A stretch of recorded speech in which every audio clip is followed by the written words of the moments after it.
When I was 25, I had to drive from North to South Texas late at night because of my job. The drive was mostly along Route 281, a simple, straight road, but staying awake was a real challenge. I was already worn out from work, and hitting the road right after made it very harder. To keep myself going, I had to stop at various gas stations for coffee. By my third stop, I was feeling drowsy and needed both coffee and fuel. I pulled into a gas station on a quiet side road, not remembering which chain it was, but I noticed there was only one other car parked there. I parked at a pump and went inside to grab a cup of coffee. Inside, the cashier was minding his own business, and another guy was pacing down the aisles. I filled up my cup, and the guy who was walking around came over and said, "Careful, it's hot," before quickly leaving. It was a weird attempt at a conversation that I didn't entertain. I wasn't in the mood, so I ignored him and went to the counter to pay for my coffee and gas. As I paid, the guy appeared behind me and said, "I really like that top." I simply said, "Thank you," and hoped he would stop there. But then he asked, "Where are you going at this hour?" I was getting frustrated and told him firmly to leave me alone. The cashier, a small middle-aged Hispanic man, didn't seem to pick up an uncomfortable vibe. The guy just told me to calm down as I walked out. I made my way back to my car, and just as I was about to start pumping gas, I heard the shop door open behind me. I glanced over and saw the man standing on the other side of the pump, just watching me. There was no car on his side, and he wasn't filling up any gas. My anxiety shut up, and I began to think about grabbing the pepper spray from my console. Then he asked, "Are you alone?" That made my heart skip. I quickly replied, "No, my boyfriend is in the car." I opened the car door, grabbed the pepper spray, and kept it at my side while pretending to focus on the gas pump. The man slowly moved closer, trying to get around the pump to my side. He said, "I don't see anyone in the car." I pulled out the pepper spray and aimed it at him. He just laughed and backed away, still watching me as he walked off.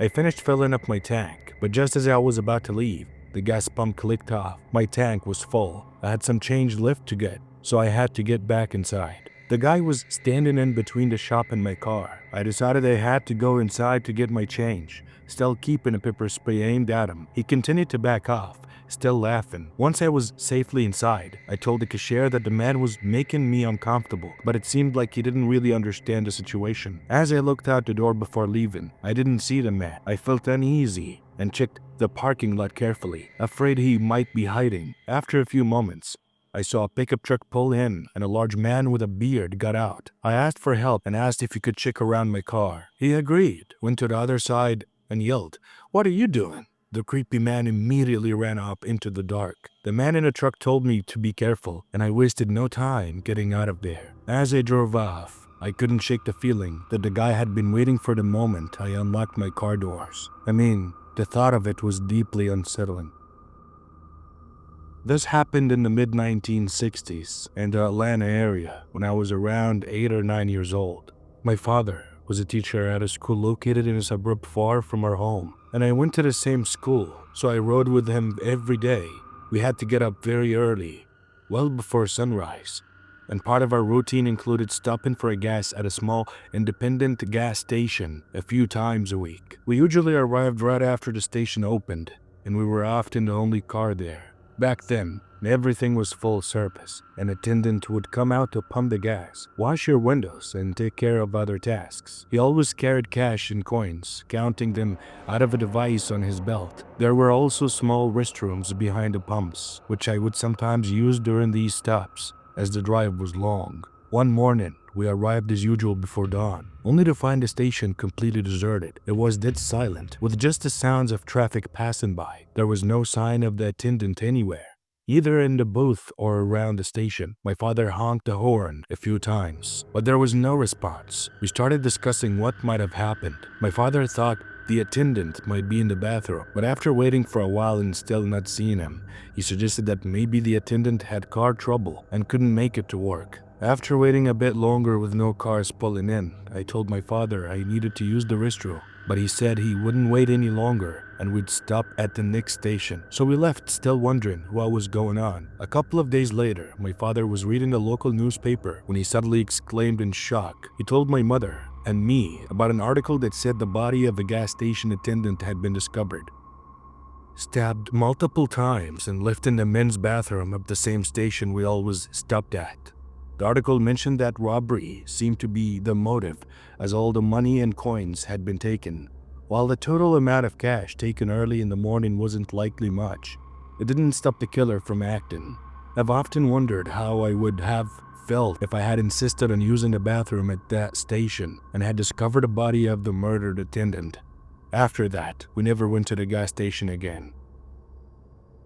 I've spent a lot of time driving late at night, not because of work, but because back in my late teens and early 20s, my friends and I would often stay out until the early hours of the morning. We thought hanging around parks or parking lots all night was cool, but looking back, it was just a waste of time. That said, I've done my fair share of driving during odd hours, and that's when the unpredictable and dangerous people tend to be on the road. One particular weekend night, it was probably close to 4 a.m. and I was ready to head home. I had just dropped off a friend after hanging out at the park and I needed to stop for gas before I could go home. I preferred filling up at night because the gas stations were usually empty and it was peaceful. I pulled into a station near my parents' place. As I walked towards the building to pay, a short guy wearing a hood passed by me. He stopped subtly and stared me down as I walked past. I said, "What?" as I kept going, but he didn't say a word. I didn't think much of it, just another sketchy person, you know. I went inside to pay for my gas and grabbed the lottery ticket while I was at it. Afterward, I returned to my car and began fueling up. As expected, the place was empty and I was alone. Once I finished, I hopped back in my car and headed home. But halfway there, I heard something strange, like someone was in my back seat. I glanced in the rearview mirror, and to my horror, there was a person sitting in the back seat, staring right at me. I screamed so loud I thought I might pass out from shock. I slammed on the brakes and yelled at him to get out. It was the same guy from the gas station. I quickly opened the doors and started shouting for help, hoping someone nearby would hear. Sure enough, a couple of porch lights flicked on, and I saw doors opening. The man got out of my car and muttered, "I could have slit your throat." As people started to come out to see what was happening, he bolted down the street. I didn't chase him. Some of my neighbors came over to check on me, and I told them about the stranger in my backseat. By the time I finished talking, he was out of sight. I wasn't about to go looking for him. I thanked the people who helped me, and made sure I didn't see him again on my way home. It was by far the most terrifying experience I've ever had. I worked the night shift at a gas station for a few months to make extra money. About 2 or 3 months into it, a man started coming in around 2 a.m. every night. He was tall, around 6 feet, with long, messy hair. He'd always buy a tall boy and leave. Over time, he started talking to me. One night, he asked for my name, which I told him, and he just repeated it in a slurred voice before leaving. I started getting suspicious about whether he was drunk and driving, since he only ever bought alcohol and never gas.